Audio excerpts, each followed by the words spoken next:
In this video, I am going to break down the meta defense out of the big nickel over G that is getting the block sheds and getting quick pressure and big picks and big wins.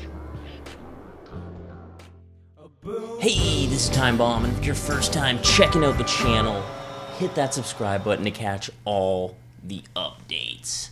Thanks a lot for joining me here today. I'm going to break down what is definitely the meta defense in the game right now. This is the big nickel over G here defense, and you can really move your safeties around a whole bunch.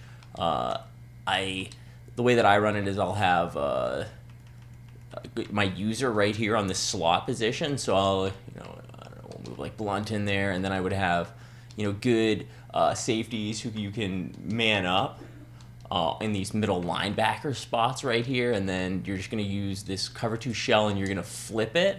And for the offense, let's come out against, it's really good for shutting down like bunch plays and in the bunch, I thought it was in the pat. There we go, pat sale for instance. We're going to be able to shut that down here. So what you're going to do is you're going to press, you're going to crash the D-line out, you're going to pinch the linebackers, and then you're going to man up your best linebacker usually on Moss over here, and then the other one on probably Rice, just depending what you're seeing, or if you wanted to, because Owens is probably going to be coming from we know he's going to be in the stock C route, and then you're going to get on Blunt, and you're going to have him hovering right over here. And then if you want to, this is the optional thing, you can actually spy one of your DTs in the middle of the field there, and just because in case he scrambles out, you can send him in. It gives you a little more coverage over the middle of the field. So the outside is on lockdown with the stock cover 2. Then you got these man-ups over the middle, kind of watching those most dangerous routes,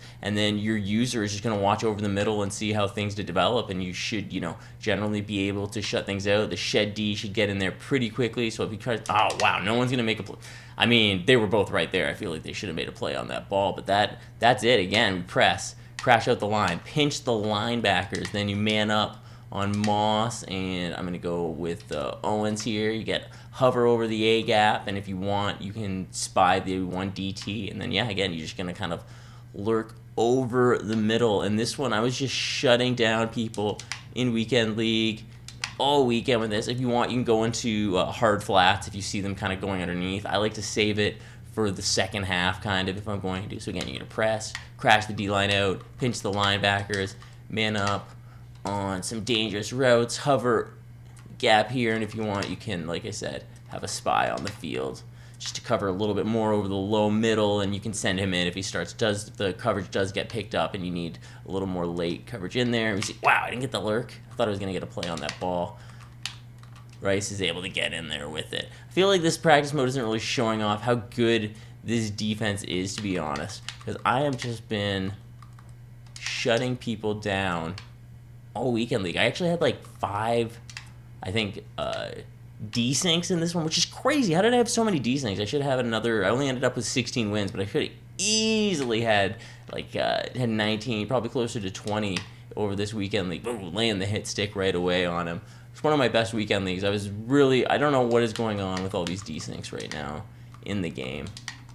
See, I'm just manning up them, closer guy, and kind of not even crossing them, just having them there. No spy this time. So you have this shed D. Should be able to get in there, try to occupy these guys over the middle.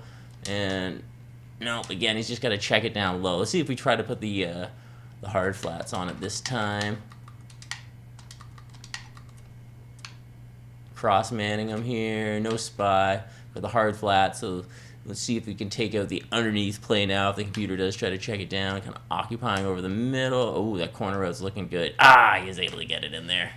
Dang, should have been able to shut that down. No one really actually runs that C route online though.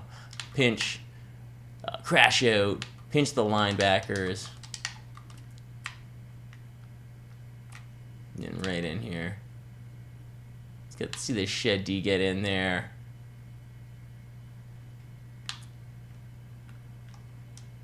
Alright, he should use the cloud flats. We're going to give him like no get. Oh, wow. He's going to lose a couple yards on that one.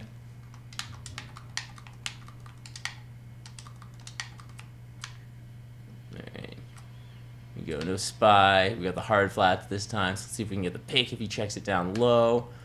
Occupy low underneath there. And there we go. We're going to make a play on the ball. So that's kind of like more what we're seeing. They're not able to get anything. We're going to shut it down if they do go for it. But I think where we're going to see a lot better is if we take a look at the gameplay footage where I can really show off how it's working for me.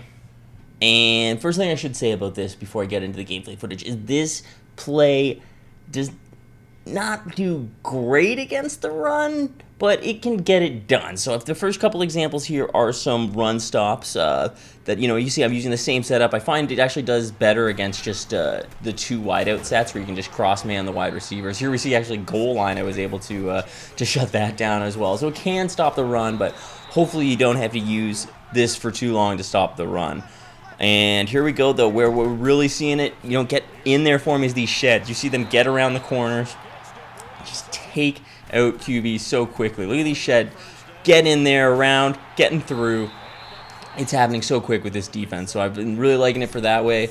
Then they do sometimes get down the field, but eventually it's going to get in there. Here, look, another one. See, he's got to drop back. Things can't develop because the coverage behind it has just been so locked down, especially once you see the play that they're running. Those sheds get in there that fast. Look at this here. Seems like he's got good time, but someone's getting through there. Only sending 3 and 4, and you're getting such great pressure. So that's the thing, right? Once you have that only sending 3 and 4, you just get extra resources to in coverage, so you can just really lock it down. So this pressure can get in there. And these sheds, see the way that they're coming around. One of them's spinning, another one's getting through. One's spinning, one's getting through, or someone's getting in free. It's just you don't know. It's inconsistently consistent. That's what you're seeing. A lot of different pressures get in here. And, you got this man coverage from the middle linebackers over there and this cover 2 shell just watching everything else. You can shut down the middle and underneath. Generally, you're going to be able to get the stops. The pressure's going to get in there. But, sometimes it's not going to get in there, and you just got to – that's when it's nice to have the defenses behind it, right? Here we see him dropping back, and he does get this little underneath, but I'm able to lay that hit stick, and get the fumble. So a lot of turnovers are coming, and then once you're able to really see, you can kind of lock in and just look underneath, and then there, boom, user alert, take it up the middle. That middle of the field is your responsibility. You got to make sure you lock it down because you can get burned big time in that area if you're just not watching out for it, right? You can click onto the safeties and maybe cut over there as well, but, a lot of times you need to be watching that. There we go again. You see I just click on and I'm able to come up with that pick. Looks like the cloud flat on that side I was able to get in on. Oh, no, that's ST actually. I clicked onto the man coverage, it looks like. So again, with Ramsey just hovering over the middle, you see I'm just taking out the middle of the field, and he's going to go up the sideline. Look at that. Look at all the guys in that, all those defenders. He's not able to. I don't even know why he would throw into that much coverage. It's all he felt like he had, I guess. He was sick of the pressure. Again here, he knows the pressure's coming, tries to put one up top. Look, again, throwing into like 4 guys in that area, triple coverage, able to get the stop. This has been great for me. See, this looks like Pat Sales. You see, just stopping both those routes. He throws into coverage. You're able to get that ball. Like, it's just, this play has been so shut down for me. I think I could have easily gotten 20 wins if I hadn't had all these desyncs over Weekend League here. See, again, gets a little more time, but the coverage is there. I'm able to click on. Look at that. That looks like Taylor. So that was the guy in man coverage. I'm able to click onto and come up with that pick. Plus the cloud's usually right there as well. See, it's drifting out. I'm going to click onto that cloud flat here, just like I was saying. See, that's Deion Sanders, and I'm able to come up with that pick. So I find, Pat Sales is getting shut down. Oh, look at that. Look at that stop and pop move on that return. You see that? Look at that's just hitting the left trigger to slow down. Look at this again here. I just stop on it. Stop on a dime. Oh, yeah, look at that. Stop on a dime. Wait for that block to get in here, see, on this user. And then once looks like LT there. Once LT gets in to come up with that block, I'm basically gone up the sideline. Yeah, that offensive lineman's not going to stop me. Touchdown. That's an amazing play. That's probably my favorite pick 6 of the year right there, just because I used that little stop and go move. So this defense, like I said, has been shut down for me. I've been able to get so many stops with it. Had a great weekend league, came up with 16 wins, but honestly, there was 5 desyncs, and I feel like 4 of those desyncs, I was up and going to win those games in the 4th quarter. So I'm pretty bummed. I should have easily had 20 wins, I think, this weekend league. But what can you do? It's a great defense for me. If you're not using this big nickel over G, you should be. You just need to have, 4, 5 safeties in your lineup. If you have a lot of, I say 4 high-end safeties and a nice nice little CB to user in the slot there. Or I guess Shaz, 3 safeties, and a nice CB in the slot so you can use as well. So that's pretty much what you're looking at, and this defense will be shut down for you. So if you're not using this, you really should be. Thanks a lot for checking out this video. I've been Time Bomb. You guys are awesome. Hit that subscribe button, and I will catch you later. Boom, boom.